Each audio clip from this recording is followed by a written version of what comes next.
और इस बीच मेरे बहुत इंजरीज भी हुई, मेरे कमर में बहुत पेन हुआ और फीस में बहुत दर्द हुआ और कुछ रिस्क भी उठाने पड़े मेरे को। और इसमें होगा क्या, मतलब मैंने वहां से लेके वहां तक ये 12 मीटर है, तो मैंने 12 मीटर में रनिंग कंप्लीट की है 4 सेकंड में। तो मैं 5 अटेम्प्ट करूंगा और 5 अटेम्प्ट में वहां से लेके वहां तक मतलब 12 सेकंड में मेरे इस रिकॉर्ड को ब्रेक करूंगा। दोस्तों आज मैं मेरे नॉर्मल रनिंग और क्वाड्रोपिक्स रनिंग की रिकॉर्ड ब्रेक करने वाला हूँ। मैंने 5 दिनों तक जो मैंने सीखा है वो मैं आज अप्लाई करने वाला हूँ, और 5 दिन और 4 अटेम्प्ट में मैं ऐसा कुछ कर दूंगा कि मैं नॉर्मल रनिंग रिकॉर्ड हो जाएगी क्वाड्रो। दोस्तों डे 1 में मैंने सीखा किस प्रकार से हिप पोर्शन होता है, किस प्रकार से हैंड पोर्शन होता है, और डे 2 में मैंने सीखा कि अपने फीस्ट को कुछ इस प्रकार से रख के इस प्रकार से एनिमल्स लोग चल के सकते हैं। तीसरे में मैंने देखा कि मतलब अपने पाँव और हाथ की पोर्शन क्या होगी, मतलब जहाँ पे वो चलते हैं वैसे कैसे रखना है। और चौथे में मैंने सीखा कि ऐसे तो मैं नॉर्मली भाग पाऊंगा, अगर मेरे को स्पीड बढ़ानी है तो मुझे किस प्रकार से बढ़ानी होगी, किस प्रकार से ऊपर कितना जंप करना पड़ेगा।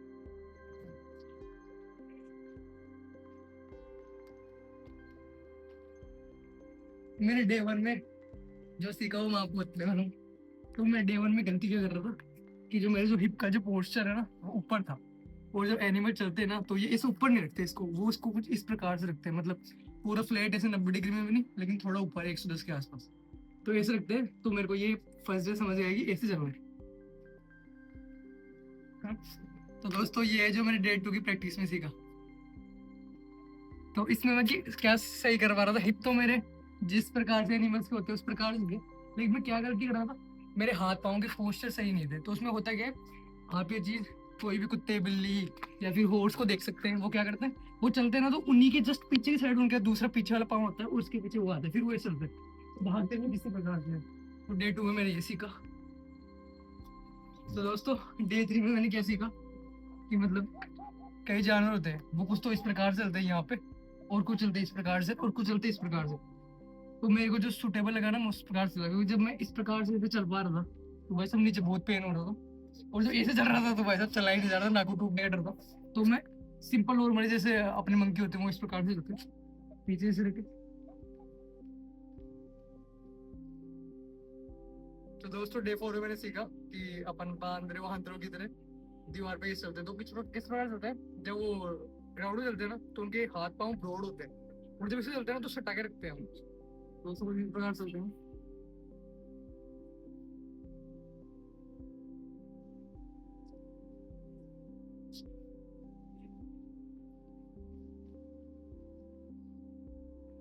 आज मेरा डे 5 है, वो फाइनल डे, जो भी मैंने इन 4 दिनों में सीखा वो आज एक साथ अप्लाई करने वाला हूँ।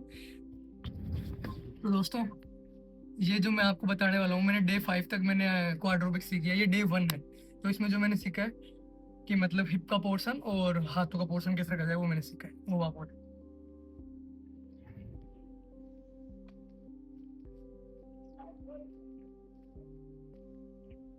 तो दोस्तों डे 5 हो चुके हैं पूरे, अब मैं एकदम परफेक्ट हो चुका हूँ, मेरे को लग पा रहा है, क्योंकि अब मैं इतना तेजी से जा पा रहा हूँ, क्योंकि मेरे पाँव भी मेरे हाथ से आगे जा रहे हैं, और मतलब जब मैं राउंड करके वापस आ रहा हूँ तो मैं एकदम परफेक्टली स्मूथ तरीके से वापस घूम पा रहा हूँ। तो दोस्तों अब शायद मुझे लगता है कि मैं मेरे अटेम्प्ट करूंगा जो उसमें मैं नॉर्मल लिंक का ब्रेक कर सकता हूँ। तो देखते हैं, या फिर मैं गिव अप करूँ।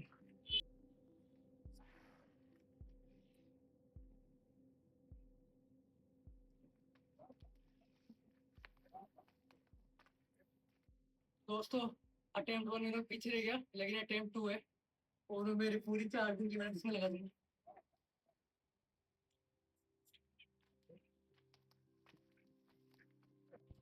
इन 2 दिनों में, 2 अटेम्प्ट्स में, और इन 5 दिनों में मेरे को ये तो समझ में आ गया कि अगर मुझे मेरा रिकॉर्ड ब्रेक करना है तो मेरे को उछलना पड़ेगा, जब जाके मैं कर पाऊंगा, क्योंकि जैसे मुझे धीरे धीरे चल रहा हूँ तो मेरा रिकॉर्ड ब्रेक नहीं हो पा रहा है, मैं स्लो स्पीड है मेरी, जैसे मैं उछलूंगा और ऊपर की तरफ जाऊंगा तो रिकॉर्ड ब्रेक होगा।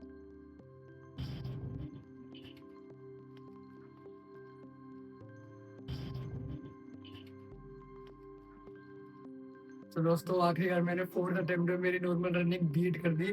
4 सेकंड में मैंने वो रनिंग की थी नॉर्मल वाली, और मैंने जो क्वाड्रोपिक्स वाली रनिंग की वो 3.7 सेकंड में कर दी। दोस्तों आपको एक वीडियो कैसा लगा जरूर कमेंट में बताएं कि आप भी मेरे से अच्छी तरह भागने वाले।